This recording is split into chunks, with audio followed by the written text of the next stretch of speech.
இறைவன் படைப்பில் ஒரு ஜோதி ஒளி இடத்தை கண்டுபிடித்து இந்த உலகிற்கு வெளிச்சம் காட்ட உலாவி வரும் ஐயா குரு பொதுவுடைமூர்த்தி ஐயா அவர்களுக்கு என் பணிவான வணக்கத்தை தெரிவிக்கிறேன். இரண்டாவது, மற்றும் குருமார்களுக்கும் மற்றும் ஆசிரியர்களுக்கும் மற்றும் நண்பர்களுக்கும் பணிவான வணக்கத்தை தெரிவித்துக் கொள்கிறேன். என்னை பற்றி சொல்லி ஒரு நிமிடம் என்னை பற்றி சொல்கிறேன். நான் ஒரு சத்துணவு குழந்தைகளுக்கு சாப்பாடு போடும் அமைப்பாளர். ஒரு 32 வருஷம் சர்வீஸ் பண்ணிருந்தேன். என்னுடைய வாழ்க்கையில நிறைய கஷ்டங்களை தான் அனுபவிச்சுட்டு வந்திருக்கேன்.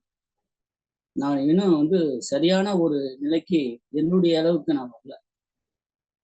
அந்த 32 வருஷம் முடிஞ்சு 2020 நான் ஓய்வு பெற்று விட்டேன். இந்த சாதகம் அப்படின்னு வரும்பொழுது என்னோட நண்பர் ஒருத்தர் ஊராட்சி ஒன்றியத்துல ஒரு அசிஸ்டண்டா வேலை பார்த்தவர் அது சோதிடர் சொல்றாரு. அப்ப அவர் எனக்கு நட்பா ஒரு பழக்கம் ஏற்படுவதற்கு ஒரு வாய்ப்பு கிடைச்சது. அப்ப சந்தர்ப்பம் கிடைக்கும் போதெல்லாம் இதை பத்தி பேசுவார். இந்த நட்சத்திரங்கள், ராசி, கிரகங்களுடைய மேட்டரை பேசும்போது, சார் இது எப்படி சார் நீங்க கத்துக்கிட்டீங்க, இது நாங்கெல்லாம் படிக்க முடியுமா அப்படின்னு ஒரு கேள்வியை நான் முன் வச்சேன். அப்ப ஏன் படிக்கலாம், எனக்கு தாத்தா சொல்லி கொடுத்தாரு, எனக்கு அப்பா சொல்லி கொடுத்தாரு, இப்ப நான் அதை தொழிலா பண்றேன் அப்படின்னு. அப்ப எனக்கு கொஞ்சம் ஏதாவது கொஞ்சம் சொல்லி கொடுங்க சார், நானும் படிக்கிறேன் அப்படின்னு. அப்ப ஃப்ரீயா இருக்கும்போது வாங்க சொல்லித்தரேன் அப்படின்னா. அப்போ ஒரு டயத்துல எனக்கு ஒரு வாய்ப்பு, ஒரு மணி நேரம் 1/2 மணி நேரம் அதை டச் பண்ணி கிரகங்கள்லாம் எப்படி இருக்கும், நட்சத்திரங்கள்லாம் எப்படி இருக்கும், அவங்களோட ஆட்சி, உச்சம், நீசம், இந்த மாதிரி விஷயங்கள்லாம் சொல்லி கொடுத்துக்கிட்டே இருந்தாரு. அந்த டயத்துல அவரு திடீர்னு வேற ஏரியாவுக்கு டிரான்ஸ்ஃபர் பண்ணி அவருக்கு எனக்கு எந்த விதமான தொடர்பும் இல்லாம போயிடுச்சு. அப்ப அதுல எனக்கு தொட்டு விட்ட விஷயம் எனக்கு கொஞ்சம் மனதளவுல கொஞ்சம் அப்படியே ஈர்ப்பாகி பதிஞ்சுக்கிடுச்சு.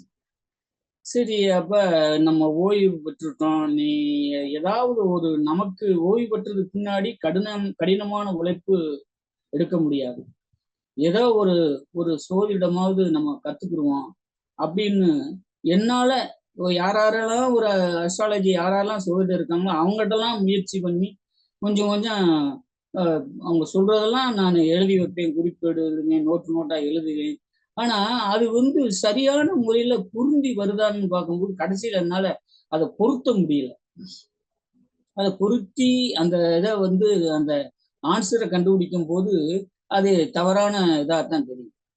அப்ப அதை என்னால ஒரு சோதிடத்துல ஏதோ ஒரு மர்மமான ஒரு விஷயம் இருக்கு, ஆனா அவங்க சொல்ல மாட்டேன்றாங்க, நம்ம முயற்சி பண்றோம், அது தெரிய மாட்டேங்குது அப்படின்னு அப்படியே தொடர்ந்து காலங்கள் ஓடிக்கிட்டே வந்துச்சு. இப்ப ரீசெண்டா நான் இந்த நம்மளுடைய ஜசி டிவியில அந்த இதை பார்க்கும் பொழுது ஐயா அவங்கெல்லாம், சத்தியமூர்த்தி ஐயா அவங்க எல்லாரும் ஊர வரும்பொழுது அதை கொஞ்சம் ஈர்ப்பு கவனமா பார்க்கும்போது அவங்க சொல்ல அதோட இது எனக்கு சரியான ஒரு பாயிண்டா எனக்கு அது பதிகிறது மாதிரியே வந்தது.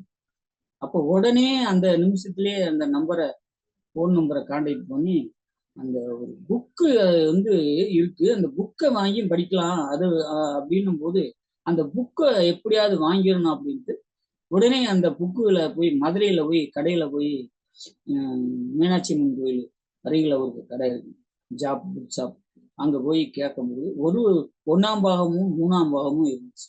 மற்றது அந்த 5 பாகத்துக்கு இடையில இருக்கிறதெல்லாம் இல்லைங்க, ஸ்டாக் இல்லைன்றாங்க. அப்புறம் ஐயாவை தொடர்பு பண்ணும்போது ஐயா இந்த மாதிரி புக்கு வேணுங்க அப்படின்னு கேட்பேன். குரு ஐயாவை கேட்கும்போது இப்போ ரெடி ஆகிக்கிட்டு இருக்கு, கொஞ்சம் ஸ்டாக் பத்தலை அப்படின்னு சொன்னார். அடுத்து அதை புக்கை 2 புக்கு வாங்கினதுக்கு முன்னாடி அடுத்து அதை நான் அலைஞ்சு பார்த்தேன், கிடைக்கல, அப்படியே விட்டாச்சு. அடுத்த நிமிஷத்துல என்ன பண்றது, அடுத்து நம்ம படிக்கிறதுக்கு என்ன வழி இருக்குன்றத நம்ம பார்க்கும்போது அப்புறம் ஐயா அவங்களை கேட்கும்போது நீங்க அலுவலகத்தை நம்பரை தர்றேன் அப்படின்னு கொடுத்தாரு. அலுவலக நம்பரை வாங்கி அப்புறம் அதை நான் கான்டாக்ட் பண்ணி அந்த இதை ஸ்டார்ட் பண்ணேன்.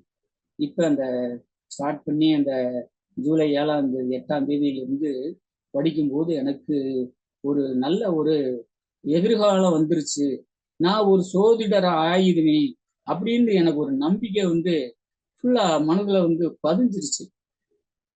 அப்போ ஒவ்வொரு வகுப்பும் ஒவ்வொரு வகுப்புமா வரும்பொழுது நான் படிக்க படிக்க படிக்க எனக்கு வந்து அது வந்து வேற எந்த வேலை, எங்க குடும்பத்துல வந்து யாரு என்ன சொன்னாலும் இவர் இதவே படிச்சுக்கிட்டு இருக்காரு, இதவே பார்த்துக்கிட்டு இருக்காரு, எங்க பிள்ளைங்க போனா இதவே பார்க்குறாரு, இதவே பார்க்குறாரு அப்படின்னு தொடர்ந்து சொல்ல சொல்ல, இல்லப்பா நான் எனக்கு தேவையா இருக்கிறத நான் படிக்கிறேன், நான் படிச்சதுக்கு பின்னாடி உங்களுக்கு அப்புறம் தெரியும் அப்படின்னு அவங்கள சமாதானப்படுத்தி படுத்தி எனக்கு 62 63 வயசு ஆனதுக்கு பின்னாடியும் காலையில அந்த சொன்ன டயம் 4 மணிக்கெல்லாம் எந்திரிச்சு குளிச்சு பூசை இதில் சாமி கும்பிட்டுட்டு உட்காந்து அது நிறைய நான் வந்து எனக்கு வந்து ஒரு வாய்ப்பு கிடைக்கும்னு நிறைய வருவேன். ஆனா எனக்கு கிடைக்கிறதே இல்லை.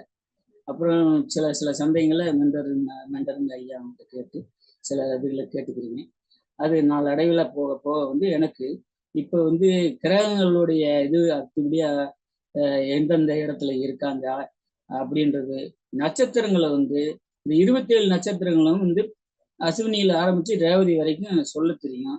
அதே அதுபோல வந்து அஸ்வினி மகம் மூலம் பரணி இந்த ஒவ்வொன்றும் இந்த இந்த இதுல வந்து எல்லாத்தையும் அந்த இதை பண்ணி கரெக்ட் பண்ணி சொல்றதுக்கு அந்த வரும். அடுத்து வந்து இந்த ஆதிபத்திய முறைகளையும் அதுவும் வந்து எனக்கு அந்த இது வந்து கான்செப்ட் புரிஞ்சிருச்சு. அப்புறம் அதுபோல வந்து அந்த நட்சத்திரத்தின் வழியா வந்து ஒவ்வொரு அந்த நட்சத்திரம் இப்ப மேசம்னு சொன்னா மேசத்துல வந்து அதிபதி வந்து 10 வருடம் ஆளக்கூடிய ஒரு செவ்வாய் பகவான்.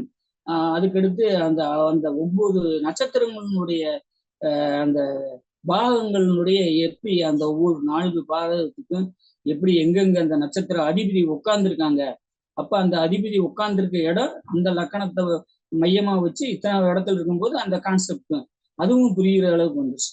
அப்ப வந்து எனக்கு பலன் சொல்றதுக்கு வந்து அந்த கரெக்டான பொசிஷன் வந்து நிக்கிறேன். அதே போல வந்து சாஃப்ட்வேர் வந்து ஈஸியா வந்து டேட்டா பொறுத்து டயத்தை கொடுத்ததுமே டேட்டா பொறுத்து டைம் கொடுத்தேன்னு வரும்போது அது கரெக்டா எல்லாமே பார்த்து சொல்ற மாதிரி இருக்கு.